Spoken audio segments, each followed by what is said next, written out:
자, 현재 24% 급등하고 있는 종목입니다. 데모 살펴보도록 하겠습니다. 자, 데모의 최근 차트를 좀 보시게 되면은 좀 예사롭지 않다라는 모습을 보여주긴 했지만, 그래도 오늘의 24%급의 대형 급등을 예상하는 건 그렇게 쉽지는 않았습니다. 이전 패턴을 보시면은 어느 정도 고점을 형성한 이후 13,900 구간에서 주가 고점 후 하락하는 모습을 보여줬고, 22평 라인이 주된 저항이었죠. 그래서 이탈하고서 강하게 돌파 마감하지 못하니까 밀리다가 저점이 이제 8월달 중에 형성이 되었고요. 바닥권에 이제 주가 횡보세를 이어가는 구간이었고, 삼각수렴 패턴도 보이게 되면서 슈팅이 나오는 게 좀 당연한 그런 흐름이기도 했는데, 시장적인 요인으로 인해서 주가는 좀 밀렸고요.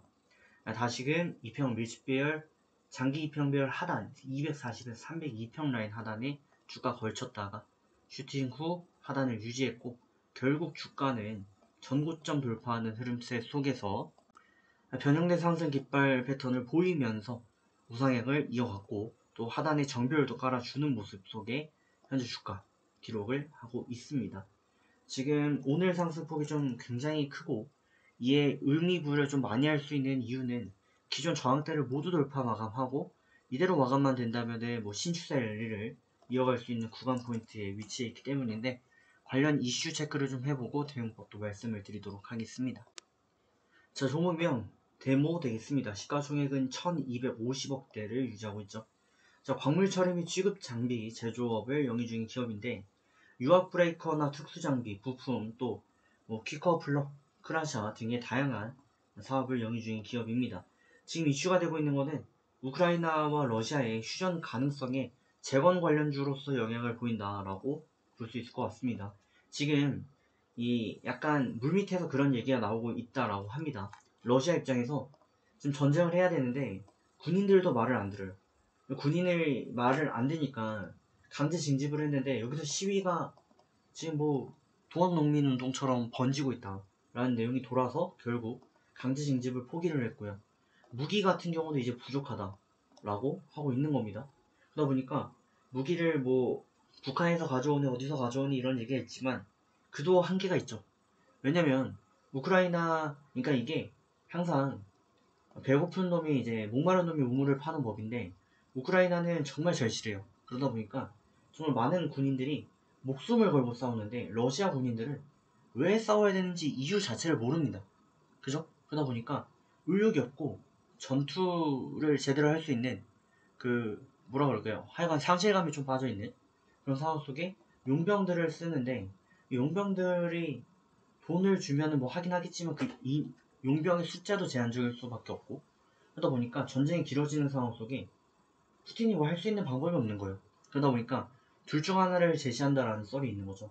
첫째는 아시는 것처럼 이 전술핵을 통해 가지고, 예를 들면은 핵이 지구를 날리는 수준의 핵이 아니라 구 정도 하나를 날리는, 예를 들면 강남구, 용산구, 이거 구 하나를 날리는 수준의 핵을 사용해 가지고 전쟁을 진행을 하는 거가 아닌가 하는 우려가 있는 거죠. 이 부분에 대해서는 핵을 쓰기야 하겠지만 소형 핵을 쓰는 부분이기 때문에 미국에서 건들지 못할 가능성이 있다 라는 내용이 있어서 이 얘기가 나오고 있는데, 푸틴이 또 거기까지 가기 부담스럽겠죠.